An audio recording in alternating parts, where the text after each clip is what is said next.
एक समय की बात है। एक नगर में एक जमींदार रहता था। उसकी दो बेटियां थीं।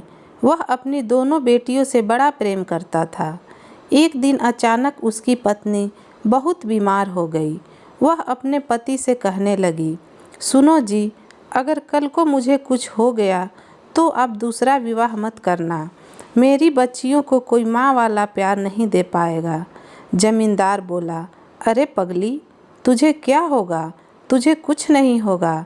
तू मेरे साथ हमेशा रहेगी और मैं अपनी बच्चियों के लिए दूसरा विवाह भी नहीं करूँगा। जमींदार की पत्नी को तसल्ली हो गई, लेकिन होने को कौन टाल सकता था। एक दिन जमींदार की पत्नी स्वर्ग सिधार गई। जमींदार अपनी दोनों छोटी बच्चियों को कैसे पालता? उसने रिश्तेदारों के कहने में आकर दूसरा विवाह कर लिया। दूसरी पत्नी उन लड़कियों से बड़ी नफरत करती थी। वे दोनों लड़कियां उस सौतेली माँ को फूटी आँख नभाती थीं। एक दिन जमींदार किसी काम से बाहर गया हुआ था। तब सौतेली माँ ने उन दोनों बेटियों को खाना तक ना दिया, घर का सारा काम करवाया। दोनों बेटियां घर के बाहर बैठी रोती, धूप में बिलखती रही, लेकिन उस सौतेली माँ ने उन्हें घर में भी ना बुलाया। सारा दिन दोनों बेटी भूखी प्यासी बाहर ही बैठी रही। अब दोनों की जब सांसें सूखने लगी, वह दोनों घर के पीछे वाले पेड़ के नीचे जाकर बैठ गईं। उधर जमींदार के आने का समय होने वाला था, तो वह रोना पीटना लेकर बैठ गई। हाय राम, मैं क्या करूं इन लड़कियों का? इन्होंने मेरा जीना हराम कर दिया है। उसी वक्त अपने घर के अंदर जमींदार आया। उसने देखा कि उसकी पत्नी के माथे से खून निकल रहा है। जमींदार ने अपनी पत्नी से पूछा, अरे यह कैसे चोट लगी? तब जमींदारनी ज़ोर ज़ोर से रोने लगी और झूठ मूठ बोल दिया कि तुम्हारी बेटियों ने मुझे आज बेलन से मारा, मुझे लहूलुहान कर दिया। अगर वे दोनों इस घर में रहेंगी तो मैं ना रहूँगी, मैं अभी इस घर से चली जाऊँगी। जमींदार बोला, अरे बच्ची है, गलती हो गई होगी। लेकिन वह तो ठान कर बैठी हुई थी कि आज तो उन लड़कियों को घर से निकलवाना है। उसने जमींदार से कहा, या तो तुम मुझे अपनाओगे या अपनी बेटियों को अपनाओगे। एक को ही अब इस घर में रहना होगा। जमींदार ने सोचा, अगर इसे घर से निकाल दिया तो घर कैसे चल पाएगा। शाम को जब दोनों बेटियां घर आईं तो उसके पिता ने उनसे कहा कि अगर तुम मरी हुई माँ की बेटियां हो तो घर से चले जाना, और अगर सौतेली माँ की बेटियां हो तो घर के अंदर आ जाओ। दोनों बेटी यह सब सुन कर के वहाँ से चली गईं। चलते चलते एक जंगल में पहुँच गईं। जंगल में दोनों ने थोड़ी सी लकड़ियाँ इकट्ठा की, पत्थर से आग जलाई और सेकने बैठ गई। अब छोटी बहन को नींद आने लगी। बड़ी बहन ने कुछ पत्ते तोड़े और अपनी छोटी बहन को उन पत्तों पर सुला दिया। यह सब माता पार्वती और भोले बाबा देख रहे थे कि दोनों बच्चियां कितनी दुखी हैं। माता पार्वती कहने लगी, हे प्रभु, इन दोनों के साथ बड़ा गलत हो रहा है, आप इनकी कोई ना कोई सहायता करो। भोले बाबा ने कहा, देवी, मैं इसमें कुछ नहीं कर सकता। जो इनके भाग्य में लिखा है वही इनके साथ होगा। लेकिन माता पार्वती कहाँ मानने वाली थी। वह तो हट कर बैठी कि नाथ, आपको इनकी कोई न कोई सहायता करनी ही होगी। भोले बाबा ने माता पार्वती की हट देखकर अपने जादू से दो फल प्रकट किए, एक कच्चा फल और एक पक्का फल, और कहने लगे, देवी, यह दो फल हैं। जो कच्चा फल खाएगी वह रानी का सुख भोगेगी, और जो पका हुआ फल खाएगी उसका विवाह एक राजकुमार के साथ हो जाएगा। भोले बाबा ने वे दोनों फल नीचे फेंक दिए। दोनों फल जब उस बड़ी वाली बहन के पास आकर गिरा तो वह डर गई। पीछे मुड़कर देखी तो दो फल गिरे हुए थे। उसे भूख भी बहुत जोर की लगी थी।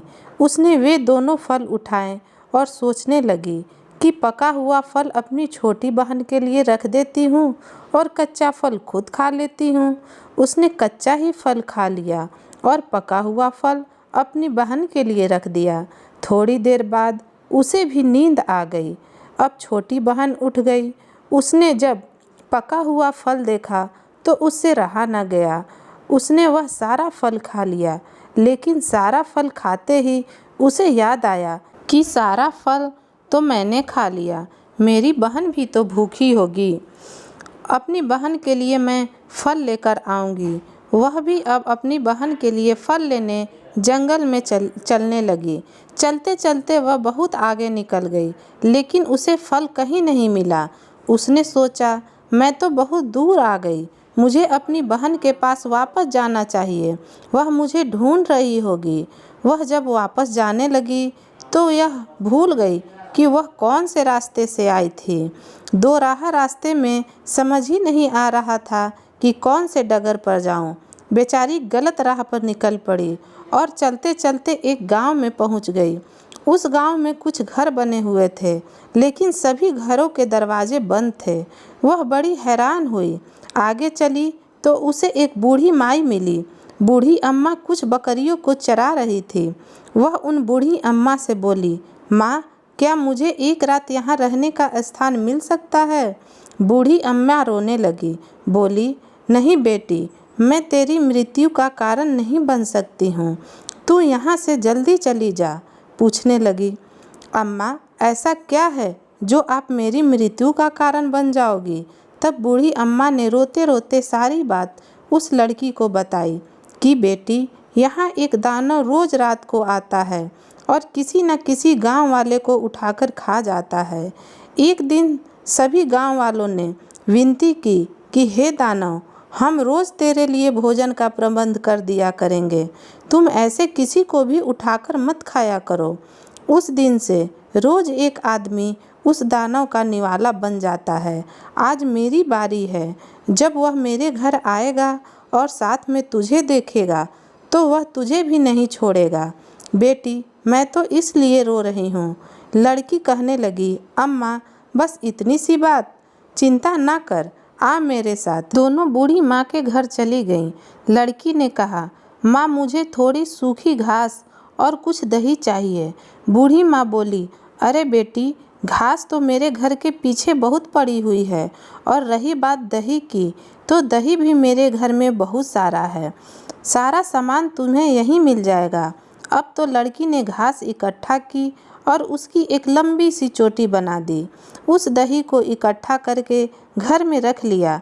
जब रात को वह दानव उस बूढ़ी अम्मा को खाने के लिए घर के बाहर आया तो उस लड़की ने चतुराई से वह दही जोर से बाहर गिरा दी। इतनी सारा सफ़ेद सफ़ेद देखकर वह दानव चौंक गया। अरे यह क्या है? यह किस दानव का इतना सारा थूक है? अरे जिसका इतना सारा थूक है वो कितना बड़ा होगा, वो कितना भयानक होगा। यही दानव सोच रहा था। तभी लड़की ने वह घास वाली लंबी चोटी बाहर फेंक दी। दानव उस चोटी को देखकर और भी ज़्यादा घबरा गया।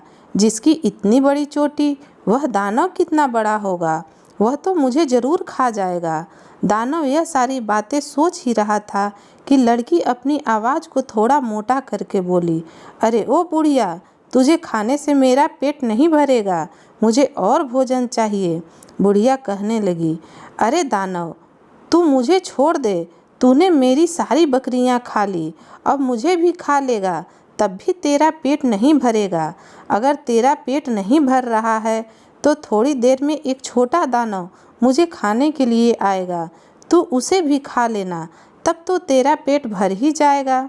यह सारी बात बाहर खड़ा हुआ दानव सुन रहा था। वह डर गया और सोचने लगा, जान बच गई तो कहीं ना कहीं अपना पेट भर ही लूँगा, यहाँ से तो भागने में ही फ़ायदा है। भैया, वह तो दुम दबा के वहाँ से भागने लगा। भागता भागता उस गांव से बाहर चला गया। उसने कसम खा ली कि आज के बाद इस गांव में वापस नहीं आएगा। अब तो सभी गांव वालों को उस लड़की की चतुराई से उस दानव से छुटकारा मिल चुका था। उधर बड़ी बहन जब अपनी छोटी बहन को अपने पास नहीं देखती है तो वह भी बड़ा रोती है, उसे ढूंढने के लिए चल देती है। चलते चलते वह भी एक गांव में पहुंच जाती है और उस नगर में जो राजा था उसकी पत्नी का देहांत हो चुका था। सभी को योग्य रानी की तलाश थी। तभी उन्होंने देखा एक सुंदर लड़की सामने से चली आ रही थी। सभी उसे राजा के पास लेकर गए।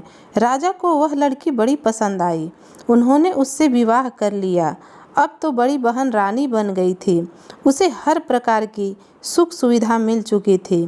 फिर भी वह उदास रहती थी, अपनी बहन का इंतजार करती रहती थी। उधर पास के ही एक राज्य में एक राजा के एक लड़के का विवाह जमींदार की बेटी से होने जा रहा था। लेकिन जमींदार की बेटी एक आंख से कानी थी।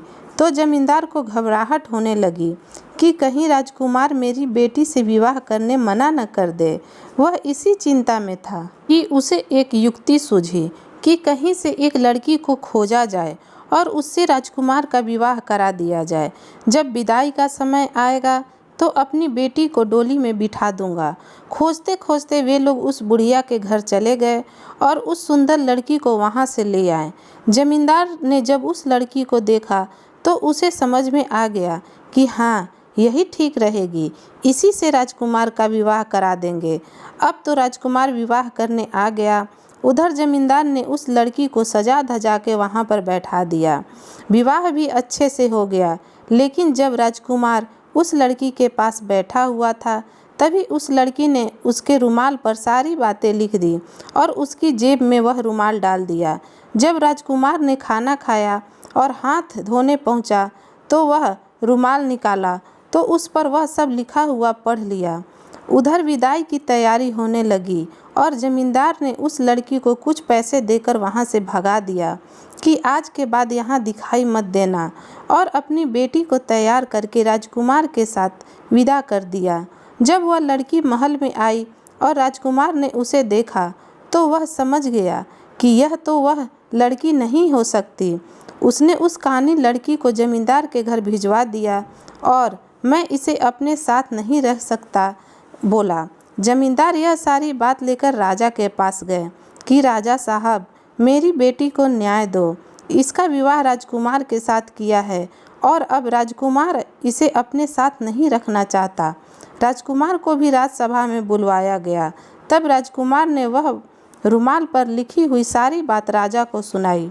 वहाँ पर रानी भी बैठी हुई थी। रानी ने जब वे सारी बात सुनी तो वह समझ गई कि वह कोई और नहीं, मेरी बहन ही है। रानी ने उठकर कहा, वह लड़की कहाँ है? उसे यहाँ बुलाया जाए, मैं उससे कुछ पूछना चाहती हूँ। अब सब ने पूछा, जमींदार बता, उस लड़की को कहाँ भेजा है?